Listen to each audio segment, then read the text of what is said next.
Je pense qu'une grande difficulté par rapport à la relève, c'est d'inviter les nouvelles personnes à développer et à créer et pas juste à reproduire ce qui a été développé par d'autres. Si on est juste dans la reproduction, je suis pas sûre que c'est stimulant, puis je suis pas sûre que ça vaut la peine de travailler dans des conditions de travail pas toujours faciles, d'avoir autant de responsabilités si on n'a pas en plus le sentiment qu'on participe au développement de quelque chose. Un des enjeux qui est pour moi important, c'est la question des conditions de travail. Pour travailler, entre autres, c'est la question du régime de retraite. C'est évident que si on n'a pas d'autres choses, travailler dans le communautaire, ça veut dire à 65 ans, être sous le seuil de pauvreté. Et c'est un peu paradoxal de penser à des hommes et des femmes qui ont passé leur vie à améliorer les conditions de vie de leurs concitoyens, de se ramasser eux-mêmes dans une situation de grande pauvreté. Et le défi, souvent, c'est pas tellement de recruter des personnes, c'est de faire en sorte qu'elles restent. Les gens gagnent difficilement leur vie en travaillant dans le communautaire. Donc, on ne peut pas espérer qu'ils se maintiennent dans les jobs si on ne pense pas une amélioration des conditions de travail. Un autre enjeu, la gestion, la gouvernance. Faire une place aux nouveaux puis aux nouvelles qui arrivent. Une très grande hiérarchie qui fait en sorte que c'est les anciens qui ont la direction et les autres qui sont dans les tâches d'exécution. Ça fait en sorte qu'on ne reste pas dans les organisations. Je rappelle, notre plus grande force, c'est qu'on est des lieux de création et de réalisation et de développement. Si les nouvelles personnes qui arrivent dans les groupes n'ont pas accès à tout ce potentiel créatif-là, ça ne vaut pas la peine d'y rester. On est en train de réaliser, en fait, on a déjà fait une première étape, on souhaite poursuivre une recherche. Notre préoccupation, c'est la capacité de renouvellement du mouvement des femmes de façon générale. On travaille ça avec l'IREF de l'UQAM, mais on souhaite particulièrement, notre équipe, travailler sur une des questions qu'on s'est posées, c'est les jeunes travailleuses se retrouvent-elles dans le mouvement des femmes actuellement? Et comment elles se situent par rapport à un mouvement des femmes qui existe depuis plusieurs années, qui est bien structuré, qui a la réputation d'être efficace et tout ça.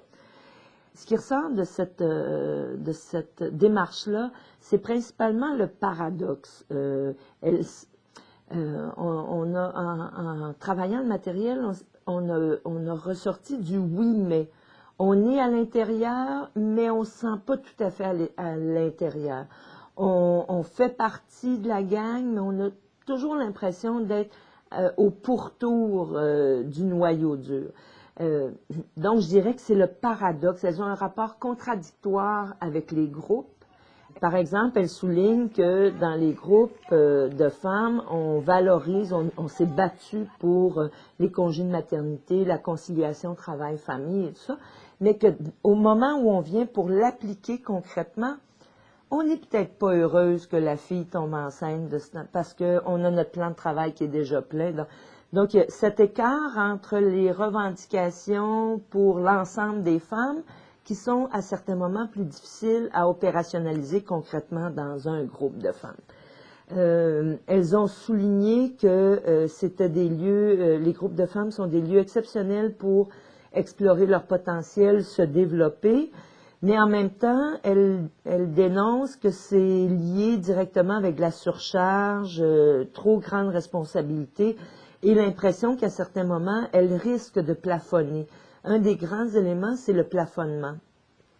Elles ont l'impression de plafonner au niveau des conditions de travail. Et ce qui a été surprenant aussi, c'est que les filles sont très scolarisées.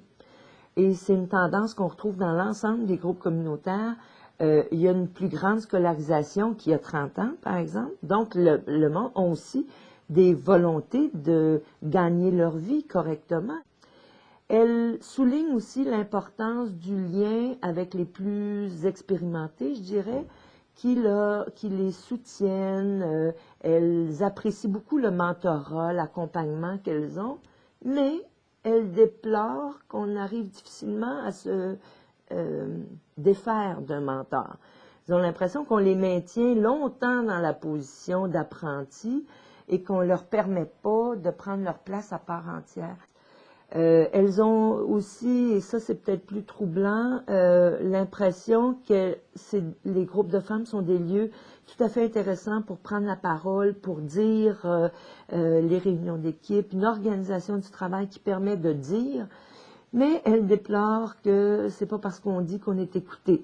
Donc il y a un écart entre l'impression qu'elles peuvent parler beaucoup, mais de la prise en compte réelle de leur point de vue qui est particulier, ça elles le ressentent pas toujours. Elles ont besoin aussi, elles nomment qu'elles veulent être reconnues pour ce qu'elles sont et elles se définissent comme étant différentes de leurs aînés. Donc, à ce titre-là, elles souhaitent re-questionner des éléments qui, pour certains groupes de femmes, c'est des questions réglées. On a déjà fait ces débats-là et on veut surtout pas y revenir. Donc, il y a peut-être quelque chose à déconstruire dans la relève, elle est là. Elle n'est pas nécessairement à aller chercher à l'extérieur. Par contre, est-ce qu'on fait bien avec les hommes et les femmes nouveaux qui rentrent dans les groupes? Est-ce qu'on leur laisse la place? Est-ce qu'on entend leur type de questionnement? Est-ce qu'on fait en sorte que quand ils ont des apports, on leur dit « Ah, ça, on l'a déjà essayé. » Il y a une attitude générale. Donc, la relève, je pense qu'il faut arrêter de voir la relève comme un fantasme, mais plus la voir comme une réalité. Il y a des jeunes femmes, des jeunes hommes, il y a des personnes qui viennent de cultures différentes, qui s'intègrent dans les organismes. Et quand ils arrivent avec un choc. Eux ont un choc parce qu'ils arrivent dans une culture. Souvent, on est des groupes très, très tricotés serrés. Ce tricoté serré-là, comment on fait pour faire suffisamment de place pour que quelqu'un puisse mettre son grain de laine pour faire le motif et créer avec les autres? C'est des questions que nous, on a à se poser. L'enjeu de la reconnaissance, c'est un des enjeux central, peut-être pas, mais important. Dans ce qu'on a pu observer, le besoin de reconnaissance est vital et tant du côté des nouvelles qui arrivent, elles ont de la scolarité, elles ont étudié, elles ont réfléchi, elles veulent être reconnues dans cet apport dans les groupes.